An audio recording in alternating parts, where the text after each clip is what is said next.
German tech යන අය නවතින Germany අන්තිමට. පෙම්වතියක් සිටි නම් හිටන් ඉන්න. පෙම්වතියක් නැත්තම් ඉඳ ගන්න. ගෙදරපත් එකක් දැටි කරගෙන වැඩක් නෙයි.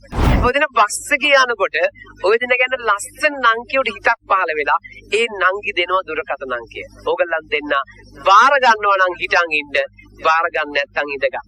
මොකද මුගේ සර්කිට් ගලවල මේ ප්‍රියයත් අනුන්ගේ ඔපොදු වලට hina වෙන්න. කාමේසු මිච්ඡාචාරා වේරමණී සික්ඛාපද සමාදියාමි. ආදරය සුන්දර ඇවුනේ වරදකි. ප්‍රේමය නම් මන රංජිත වේ නන්දිත වේ. ඒදා මෙද අලුතෙන් එකක් ඇවිල්ලා ආදරේ ආස තරම් කැඩුනහම් පොළවේ පස් කන තරම්. ඉස්සරහින් ඉන්න ගොල්ලෝ නැගිටින්නකෝ.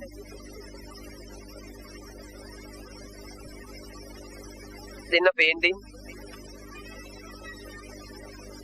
වයස 22යි 19යි. උසස් පෙළ කරාද පුතේ? පොළොව කරලා ඉවර කරා. දැන් මොනවද කරන්නේ?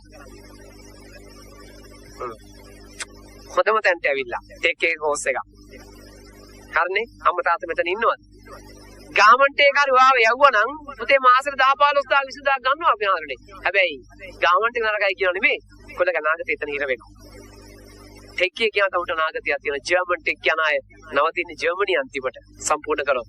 පුතා වයස 22යි. ගෑන් ළමයාගේ වයස ඔන්නේ තිය වහන්නේ නේ. මාර ප්‍රශ්නේ. ඒ ඔහොනේ ඉන්නේ බස් ස්ටෑන්ඩ් කියන එකන් හිටගෙන. පොඩි හාන්දරෝ දන්නෝ ඉස්තරේ.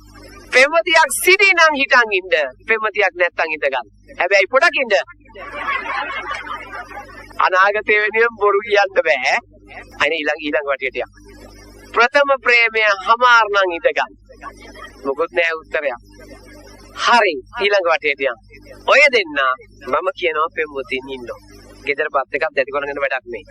හැබැයි ඔය දෙන හොත පෙම්වතුන් දෙදෙනෙක්. මම දැක්කම කියන හොඳ අහිංසක චරිත දෙකක්.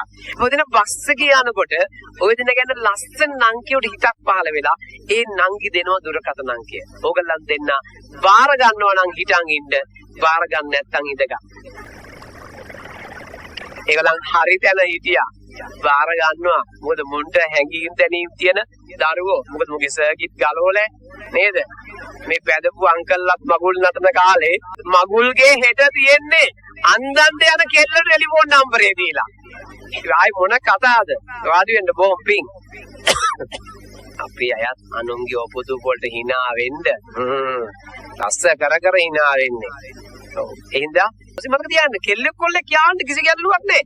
හැබැයි ඒක කියන්නේ මේ අර කාමර ගන්න රින්ගන එක නෙමෙයි. ප්ලෑන් කරන්න ජීවිතේ මොකද කරන්න කියලා. කොහොමද බඳින්නේ කොහොමද ජීවත් වෙන්නේ කවුද හොඳින් ඉන්න. තමුන් තේරුම් ගන්න තමුන් කවුද කියලා.